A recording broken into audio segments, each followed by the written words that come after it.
morning, brothers and sisters. How are you today? Can you feel the Spirit? Yes. Right? I think that Fatu has invested a lot in this day. I think she's prayed a lot because I can really feel a very, very deep spirit, and God is here with us today. Yeah, as you look at that video, you can see these children are living in very difficult situations. And I think that it's very hard for you to understand unless you go there. I really wish that every one of you could go there and experience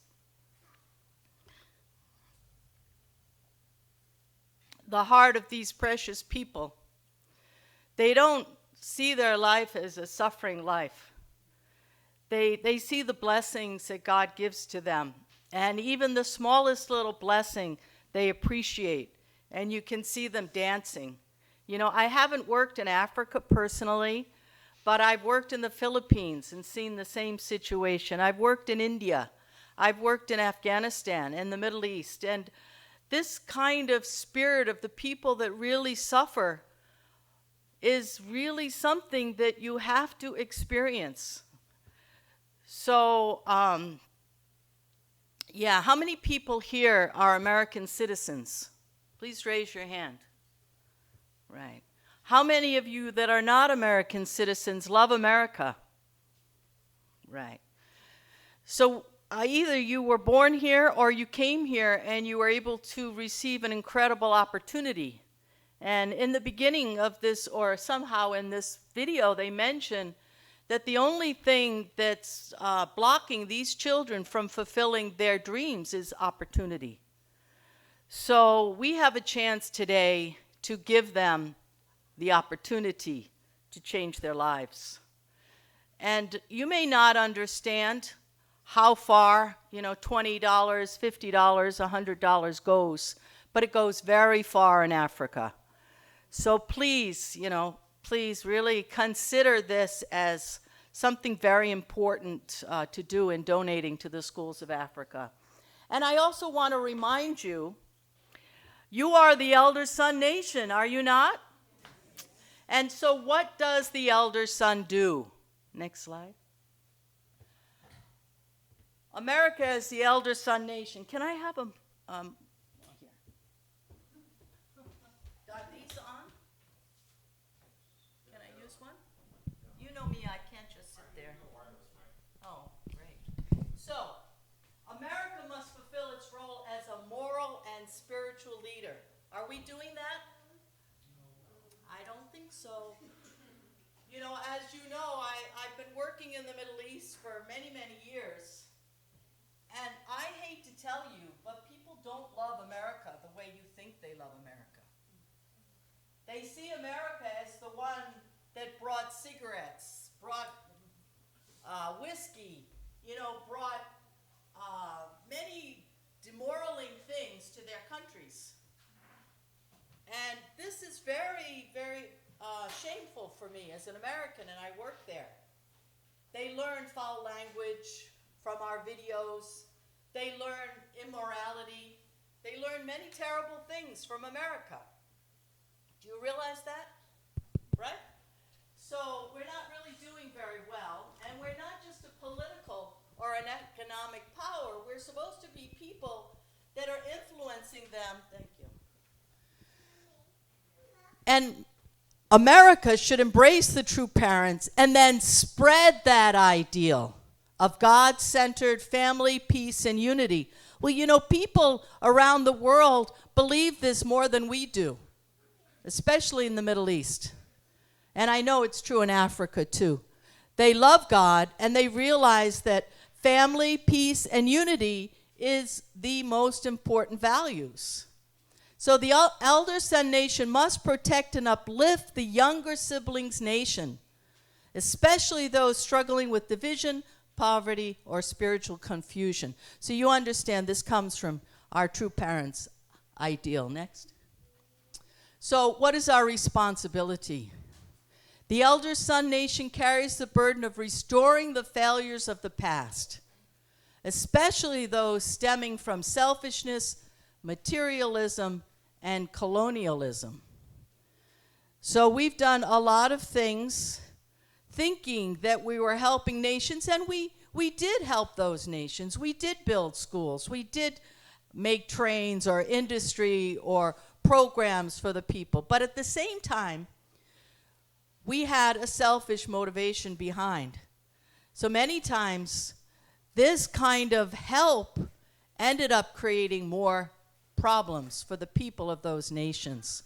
So we have to change that, and we have to restore this. Next. So True Father warned us, if the elder son does not fulfill his responsibility, the blessing will be taken and given to another. So I know that it's a heavy burden to think, that I need to restore all the problems of the past. But, we have the possibility. We have the capability more than any other nation in the world. Now, I say that not just because we're a rich nation, but because we were raised thinking about God and understanding God. And I've lived in Europe now for a while, and they don't have this thinking. Europe may be just as rich, they may be just as prosperous, but they absolutely do not have this kind of thinking that God should be the center of our world and that we need to help people to understand about God and family. So I think we have to understand our unique position.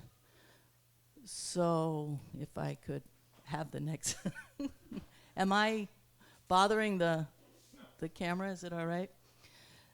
So this means the elder son must repent on behalf of others, heal wounds, and build bridges where division once reigned. Next. So service. Service is the way that we do this. We don't need to, build amazing, industries or huge universities or donate billions of dollars, but we need to serve. We need to love. We need to take care in the way that the people want or need. So service is the elder son's daily prayer in action. We have to move. Feeding the hungry, not just physically but spiritually. Protecting the vulnerable, especially the younger nations and those who have suffered, and living for the sake of others, even when we are misunderstood or rejected.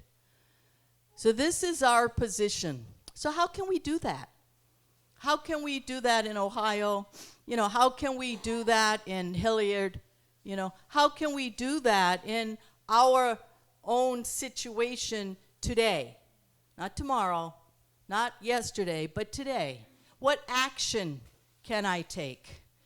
So True Father emphasized that true love is expressed through service, and that the elder son must embody this love without seeking recognition.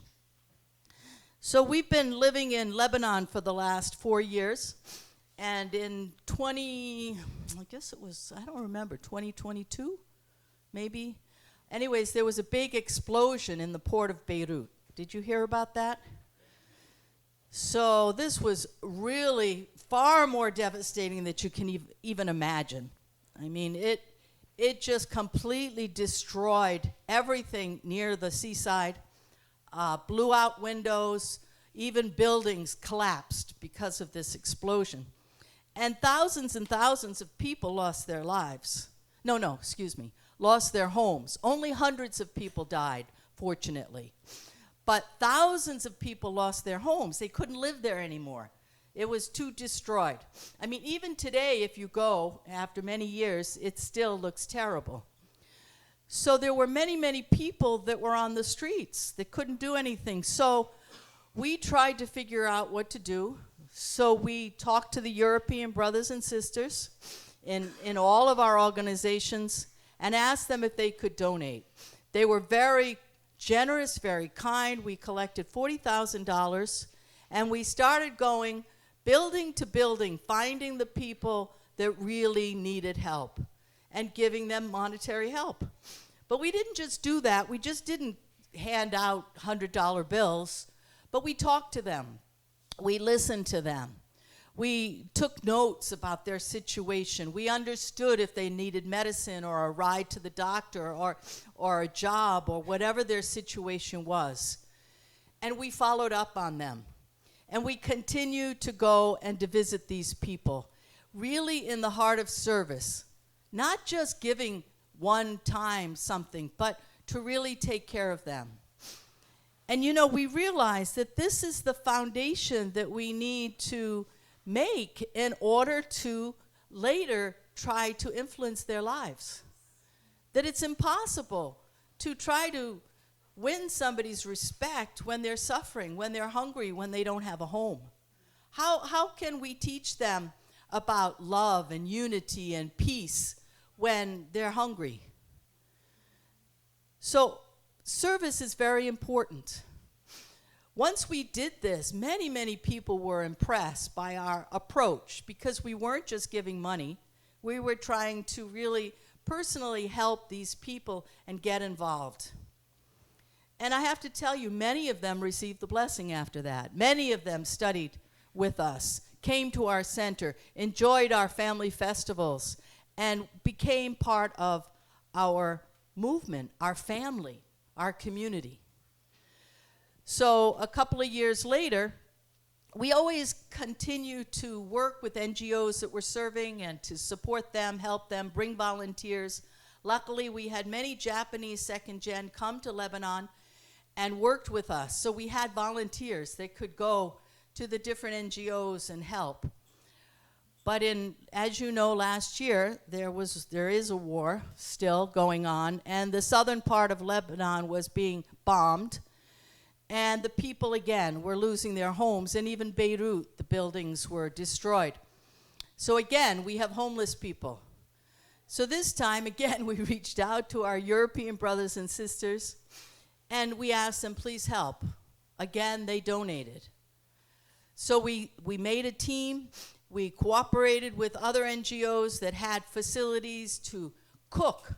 So we made meals, and we went out into the streets and distributed the meals to the homeless people, to the displaced people, the people that were living in their cars, the people that were living in tents, or there were people living in high schools.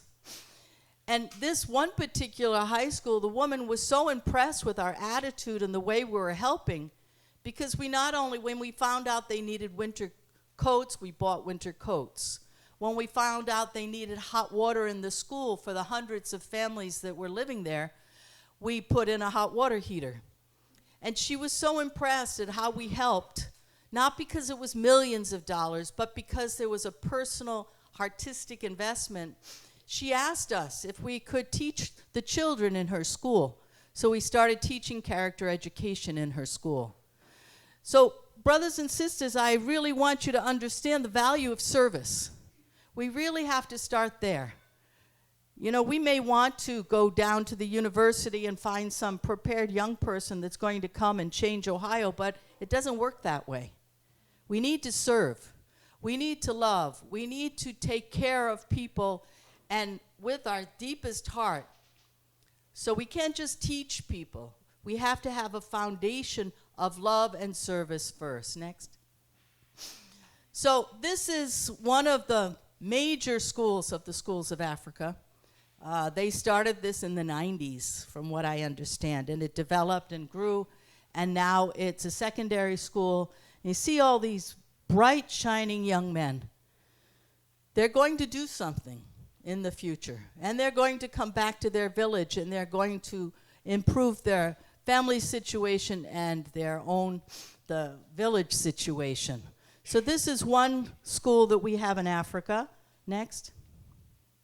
There's the New Hope Technical Institute in Rwanda, and I think that Katarina went there recently. Was that where you? No, we're going in November. Oh, okay. But this is a technical school for adults, and they have sewing classes and computer classes and different kinds of programs to help them.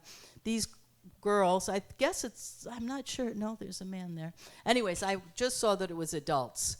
So this is in Rwanda. And next, the Hondo Secondary School. This is in Kenya.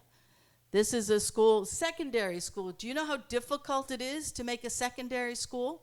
We've done different kinds of schools in all the years, but it's very hard to even make an elementary school.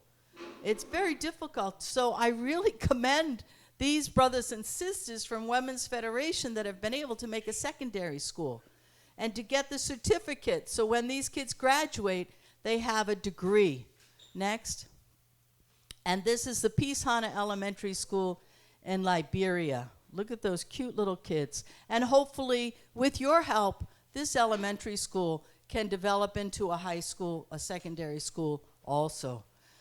And next.